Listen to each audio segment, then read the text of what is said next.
Hi all, welcome to Blasters arena. Kerala Blasters ISLലെ തങ്ങളുടെ രണ്ടാമത്തെ മത്സരത്തിന് വേണ്ടിയുള്ള ഒരുക്കങ്ങളിലാണ് ഇപ്പോൾ ഉള്ളത്. എതിരാളികൾ മുംബൈ സിറ്റി FC ആണ്.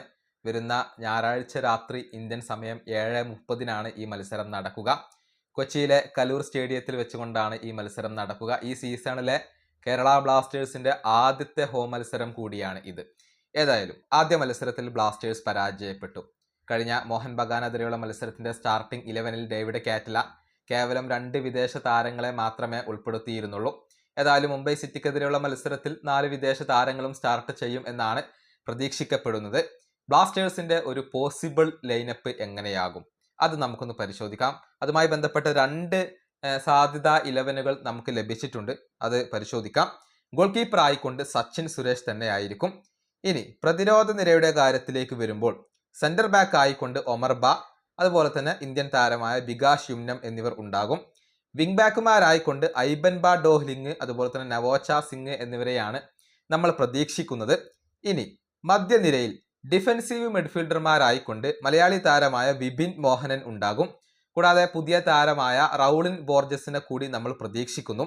ഇനി മുന്നേറ്റ നിരയുടെ കാര്യത്തിലേക്ക് വരുമ്പോൾ വലത് വിങ്ങിൽ ഇന്ത്യൻ താരമായ കോറു സിംഗ്, അതേസമയം ഇടത് വിങ്ങിൽ വിദേശ താരമായ കെവിൻ യോക്ക്, അതുപോലെ തന്നെ ഒരു അറ്റാക്കിംഗ് മിഡ്ഫീൽഡറുടെ റോളിൽ അതല്ലെങ്കിൽ ഒരു സെക്കൻഡ് സ്ട്രൈക്കർ ആയിക്കൊണ്ട് മർലോൺ റൂസിനെ പ്രതീക്ഷിക്കാം.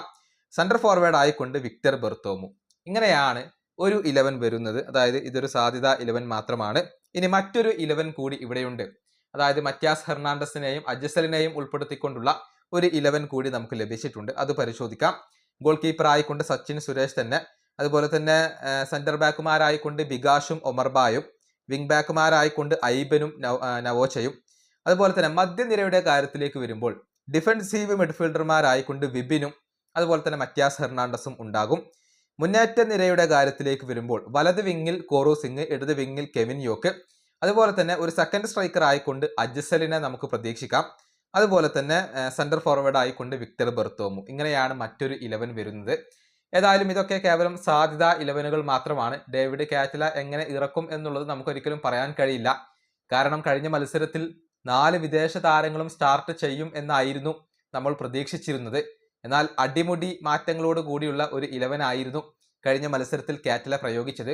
പ്രത്യേകിച്ച് വിപിനും നവോച്ചയും ഒന്നും സ്റ്റാർട്ടിംഗ് 11ൽ ഉണ്ടായിരുന്നില്ല. അതേസമയം ഡാനിഷ് ഫറൂഖും എബിൻ ദാസും ഒക്കെ സ്റ്റാർട്ടിംഗ് 11ൽ ഉണ്ടായിരുന്നു. അതുകൊണ്ട് തന്നെ ഡേവിഡ് കാറ്റല എങ്ങനെ സ്റ്റാർട്ടിംഗ് 11 ഇറക്കും എന്നുള്ളത് നമുക്ക് പ്രവചിക്കാൻ കഴിയില്ല.